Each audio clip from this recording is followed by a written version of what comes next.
30 जनवरी 2025। मीठे बच्चे, इस पुरानी दुनिया में कोई भी सार नहीं है, इसलिए तुम्हें इससे दिल नहीं लगानी है। बाप की याद टूटी तो सजा खानी पड़ेगी। प्रश्न, बाप का मुख्य डायरेक्शन क्या है? उसका उल्लंघन क्यों होता है? उत्तर, बाप का डायरेक्शन है किसी से सेवा मत लो, क्योंकि तुम खुद सर्वेंट हो, परंतु देह अभिमान के कारण बाप के इस डायरेक्शन का उल्लंघन करते हैं। बाप कहते, तुम यहाँ सुख लेंगे तो वहाँ का सुख कम हो जाएगा। कई बच्चे कहते हैं हम तो इंडिपेंडेंट रहेंगे, परंतु तुम सब बाप पर डिपेंड करते हो।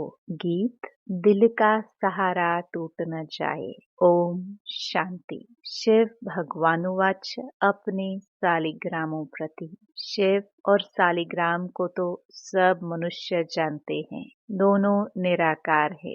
अब श्री कृष्ण भगवानुवाच कह नहीं सकते। भगवान एक ही होता है, तो शिव भगवानुवाच किसके प्रति? रूहानी बच्चों प्रति। बाबा ने समझाया है, बच्चों का अब कनेक्शन है ही बाप से, क्योंकि पतित पावन ज्ञान का सागर स्वर्ग का वर्षा देने वाला तो शिव बाबा ही ठहरा। याद भी उनको करना है। ब्रह्मा है उनका भाग्यशाली रथ द्वारा ही बाप वर्षा देते हैं। ब्रह्मा वर्षा देने वाला नहीं है, वह तो लेने वाला है। तो बच्चों को अपने को आत्मा समझ बाप को याद करना है। मिसला समझो, रथ को कोई तकलीफ होती है, वह कारणे अकारणे बच्चों को मुरली नहीं मिलती है, तो बच्चों का सारा अटेंशन जाता है शिव बाबा तरफ। वह तो कभी बीमार पड़ नहीं सकते। बच्चों को इतना ज्ञान मिला है, वह भी समझा सकते हैं। प्रदर्शनी में बच्चे कितना समझाते हैं। ज्ञान तो बच्चों में है ना। हर एक की बुद्धि में चित्रों का ज्ञान भरा हुआ है। बच्चों को कोई अटक नहीं रह सकती। समझो, पोस्ट का आना जाना बंद हो जाता है, स्ट्राइक हो जाती है, फिर क्या करेंगे? ज्ञान तो बच्चों में है, समझाना है। सत्युग था, अब कलयुग पुरानी दुनिया है। गीत में भी कहते हैं, पुरानी दुनिया में कोई सार नहीं है, इनसे दिल नहीं लगानी है, नहीं तो सजा मिल जाएगी। बाप की याद से सजाएं कटती जाएंगी। ऐसा न हो बाप की याद टूट जाए, फिर सजा खानी पड़े और पुरानी दुनिया में चले जाए। ऐसे तो ढेर गए हैं जिनको बाप याद भी नहीं है। पुरानी दुनिया से दिल लग गई, जमाना बहुत खराब है। कोई से दिल लगाए तो सजा बहुत मिलेगी। बच्चों को ज्ञान सुनना है, भक्ति मार्ग के गीत भी नहीं सुनने हैं। अभी तुम हो संगम पर, ज्ञान सागर बाप द्वारा तुमको संगम पर ही ज्ञान मिलता है। दुनिया में यह किसको पता नहीं है कि ज्ञान सागर एक ही है। वह जब ज्ञान देते हैं तब मनुष्यों की सद्गति होती है। सद्गति दाता एक ही है, फिर उनकी मत पर चलना है। माया छोड़ती कोई को भी नहीं है। देह अभिमान के बाद ही कोई न कोई भूल होती है। कोई सेमी कामवश हो जाते हैं, कोई क्रोधवश। मनसा में तूफान बहुत आते हैं, प्यार करे ये करे, कोई के शरीर से दिल नहीं लगानी है। बाप कहते हैं, अपने को आत्मा समझो तो शरीर का भान न रहे, नहीं तो बाप की आज्ञा का उल्लंघन हो जाता है। देह अहंकार से नुकसान बहुत होता है, इसलिए देह सहित सब कुछ भूल जाना है। सिर्फ बाप को और घर को याद करना है। आत्माओं को बाप समझाते हैं, शरीर से काम करते मुझे याद करो तो विकर्म भस्म हो जाएंगे। रास्ता तो बहुत सहज है, यह भी समझते हैं। तुमसे भूले होती रहती हैं, परंतु ऐसा न हो भूलों में फंसते ही जाओ। एक बारी भूल हुई, फिर वह भूल नहीं करनी चाहिए। अपना कान पकड़ना चाहिए। फिर यह भूल नहीं होगी। पुरुषार्थ करना चाहिए। अगर घड़ी घड़ी भूल होती है तो समझना चाहिए हमारा बहुत नुकसान होगा। भूल करते करते तो दुर्गति को पाया है ना। कितनी बड़ी सीढ़ी उतरकर क्या बने हैं। आगे तो यह ज्ञान नहीं था। अभी नंबरवार पुरुषार्थ अनुसार ज्ञान में सब प्रवीण हो गए हैं। जितना हो सके अंतर्मुखी भी रहना है। मुख से कुछ कहना नहीं है। जो ज्ञान में प्रवीण बच्चे हैं वह कभी पुरानी दुनिया से दिल नहीं लगाएंगे। उनकी बुद्धि में रहेगा हम तो रावण राज्य का विनाश करना चाहते हैं। यह शरीर भी पुराना रावण संप्रदाय का है, तो हम रावण संप्रदाय को क्यों याद करें। एक राम को याद करें। सच्चे पतिव्रता बने ना। बाप कहते हैं मुझे याद करते रहो तो तुम्हारे विकर्म विनाश हो जाएंगे। पतिव्रता अथवा भगवान व्रता बनना चाहिए। भक्त भगवान को ही याद करते हैं कि हे भगवान आकर हमें सुख शांति का वर्षा दो। भक्ति मार्ग में तो कुर्बान जाते हैं, बलि चढ़ते हैं। यहाँ बलि चढ़ने की बात तो है नहीं। हम तो जीते जी मरते हैं, गोया बलि चढ़ते हैं। यह है जीते जी बाप का बनना, क्योंकि उनसे वर्षा लेना है, उनकी मत पर चलना है। जीते जी बलि चढ़ना, वारी जाना वास्तव में अभी की बात है। भक्ति मार्ग में वह फिर कितना जीव घात आदि करते हैं। यहाँ जीव घात की बात नहीं। बाप कहते हैं अपने को आत्मा समझो, बाप से योग लगाओ, देह अभिमान में नहीं आओ। उठते बैठते बाप को याद करने का पुरुषार्थ करना है। 100% तो कोई हुआ नहीं है, नीचे ऊपर होते रहते हैं। भूले होती हैं, उस पर सावधानी नहीं मिलेगी तो भूले छोड़ेंगे कैसे। माया किसको भी छोड़ती नहीं है। कहते हैं बाबा हम माया से हार जाते हैं, पुरुषार्थ करते भी हैं, फिर पता नहीं क्या होता है। हमसे इतनी कड़ी भूले पता नहीं कैसे हो जाती हैं। समझते भी हैं ब्राह्मण कुल में इससे हमारा नाम बदनाम होता है। फिर भी माया का ऐसा वार होता है जो समझ में नहीं आता। देह अभिमान में आने से जैसे बेसमझ बन जाते हैं। बेसमझी के काम होते हैं तो ग्लानि भी होती, वर्षा भी कम हो जाता। ऐसे बहुत भूले करते हैं। माया ऐसे जोर से थप्पड़ लगा देती है जो खुद तो हार खाते हैं और फिर गुस्से में आकर किसको थप्पड़ व जूता आदि मारने लग पड़ते हैं। फिर पश्चाताप भी करते हैं। बाबा कहते हैं कि अब तो बहुत मेहनत करनी पड़े। अपना भी नुकसान किया तो दूसरे का भी नुकसान किया, कितना घाटा हो गया। राहु का ग्रहण बैठ गया। अब बाप कहते हैं दे दान तो छूटे ग्रहण। राहु का ग्रहण बैठता है तो फिर वह टाइम लेता है। सीढ़ी चढ़कर फिर उतरना मुश्किल होता है। मनुष्य को शराब की आदत पड़ती है तो फिर वह छोड़ने में कितनी मुश्किलात होती है। सबसे बड़ी भूल है काला मोह करना।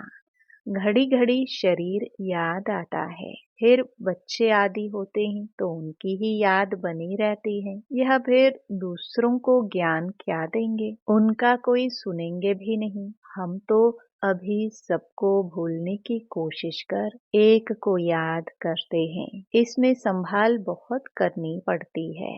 माया बड़ी तीखी है। सारा दिन शिव बाबा को याद करने का ही ख्याल रहना चाहिए। अब नाटक पूरा होता है, हमको जाना है। यह शरीर भी खत्म हो जाना है। जितना बाप को याद करेंगे तो देह अभिमान टूटता जाएगा और कोई की भी याद नहीं होगी। कितनी बड़ी मंजिल है। सिवाय एक बाप के और कोई के साथ दिल नहीं लगानी है, नहीं तो जरूर वह सामने आएंगे, वैर जरूर लेंगे। बहुत ऊंची मंजिल है, कहना तो बड़ा सहज है। लाखों में कोई एक दाना निकलता है। कोई स्कॉलरशिप भी लेते हैं ना, जो अच्छी मेहनत करेंगे जरूर स्कॉलरशिप लेंगे। साक्षी हो, देखना है कैसे सर्विस करता हूँ। बहुत बच्चे चाहते हैं जिस्मानी सर्विस छोड़ इसमें लग जावे, परंतु बाबा सरकमस्टेंस भी देखते हैं। अकेला है, कोई संबंधी नहीं है तो हर्जा नहीं, फिर भी कहते हैं नौकरी भी करो और यह सेवा भी करो। नौकरी में भी बहुतों के साथ मुलाकात होगी। तुम बच्चों को ज्ञान तो बहुत मिला हुआ है, बच्चों द्वारा भी बाप बहुत सर्विस कराते रहते हैं। कोई में प्रवेश कर सर्विस करते हैं। सर्विस तो करनी ही है, जिनके माथे मामला वो कैसे नींद करे। शिव बाबा तो है ही जागती ज्योत। बाप कहते हैं मैं तो दिन रात सर्विस करता हूँ। थकता शरीर है, फिर आत्मा भी क्या करे, शरीर काम नहीं देता है।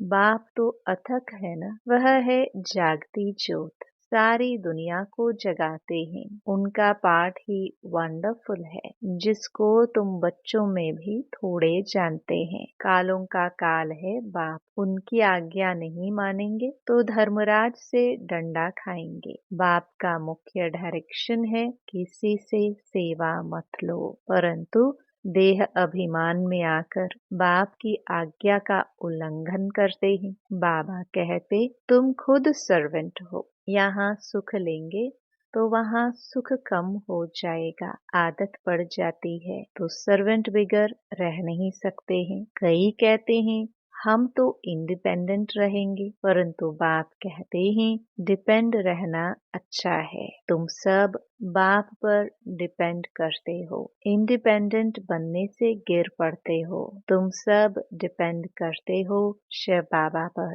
सारी दुनिया डिपेंड करती है। तब तो कहते हैं हे पतित पावन आओ, उनसे ही सुख शांति मिलती है, परंतु समझते नहीं है। यह भक्ति मार्ग का समय भी पास करना ही है। जब रात पूरी होती है तब बाप आते हैं, एक सेकंड का भी फर्क नहीं पड़ सकता। बाप कहते हैं मैं इस ड्रामा को जानने वाला हूँ। ड्रामा के आदि मध्य अंत को और कोई भी नहीं जानते। सतयुग से लेकर यह ज्ञान प्रायलोप है। अभी तुम रचयिता और रचना के आदि मध्य अंत को जानते हो, इसको ही ज्ञान कहा जाता है।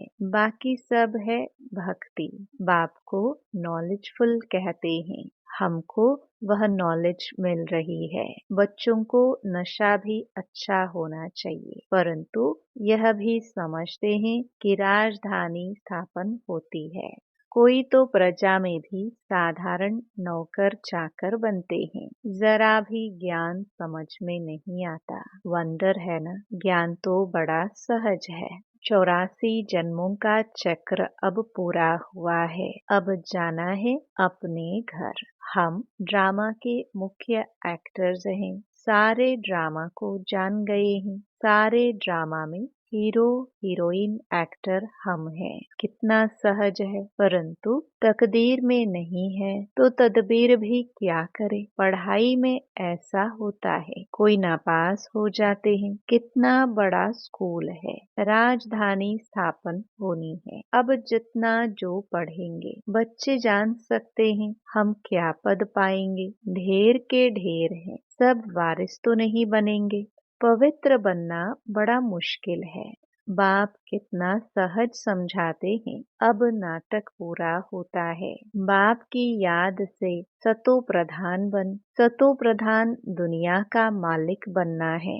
जितना हो सके याद में रहना है, परंतु तकदीर में नहीं है तो फिर बाप के बदले और को याद करते हैं। दिल लगाने से फिर रोना भी बहुत पड़ता है। बाप कहते हैं इस पुरानी दुनिया से दिल नहीं लगानी है, यह तो खत्म होनी है, यह और कोई को पता नहीं है। वह तो समझते हैं कलयुग अभी बहुत समय चलना है, घोर नींद में सोए पड़े हैं। तुम्हारी यह प्रदर्शनी प्रजा बनाने के लिए विहंग मार्ग की सर्विस का साधन है। राजा रानी भी कोई निकल पड़ेगा, बहुत हैं जो सर्विस का अच्छा शौक रखते हैं। फिर कोई गरीब, कोई साहूकार हैं, औरों को आप समान बनाते हैं। उनका भी फायदा तो मिलता है ना। अंधों की लाठी बनना है, सिर्फ यह बतलाना है कि बाप और वर्षे को याद करो, विनाश सामने खड़ा है।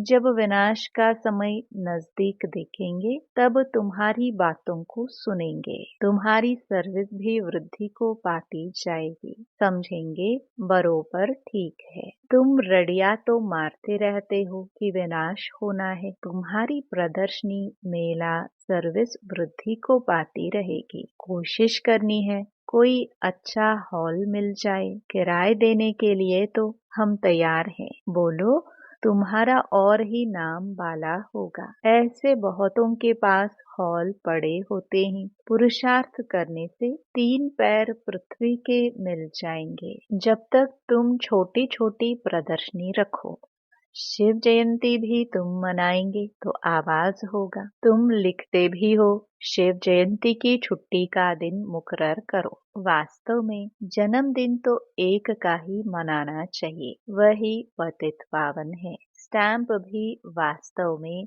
असली यह त्रिमूर्ति की है। सत्यमेव जयते, यह है विजय पाने का समय। समझाने वाला भी अच्छा चाहिए।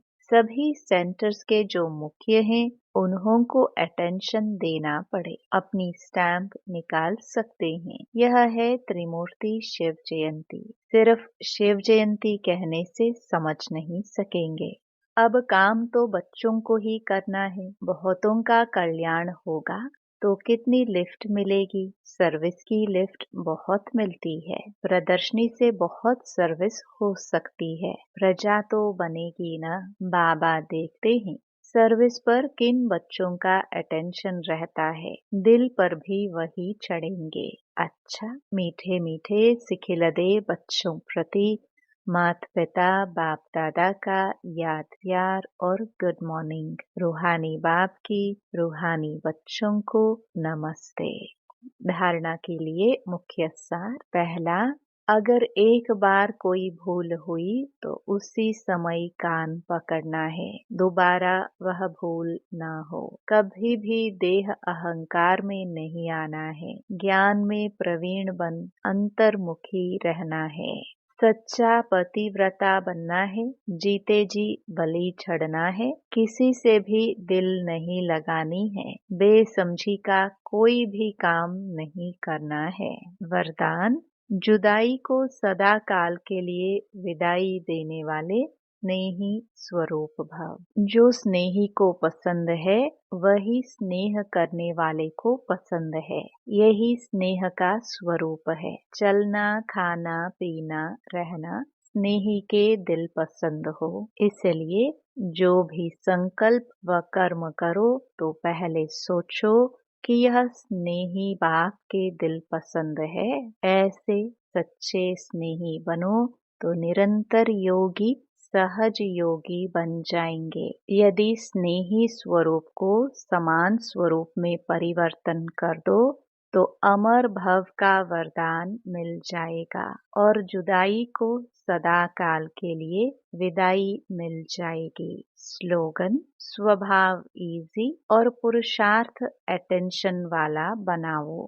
अपनी शक्तिशाली मनसा द्वारा प्रकाश देने की सेवा करो। जैसे बीज में सारा वृक्ष समाया रहता है, ऐसे संकल्प रूपी बीज में सारे वृक्ष का विस्तार समा जाए, तब संकल्पों की हलचल समाप्त होगी। जैसे आजकल दुनिया में राजनीति की हलचल, वस्तुओं के मूल्य की हलचल, करेंसी की हलचल, कर्म भोग की हलचल, धर्म की हलचल बढ़ती जा रही है। उस हलचल से स्वयं को व सर्व को बचाने के लिए मन बुद्धि को एकाग्र करने का अभ्यास करते सकाश देने की सेवा करते रहो। ओम शांति।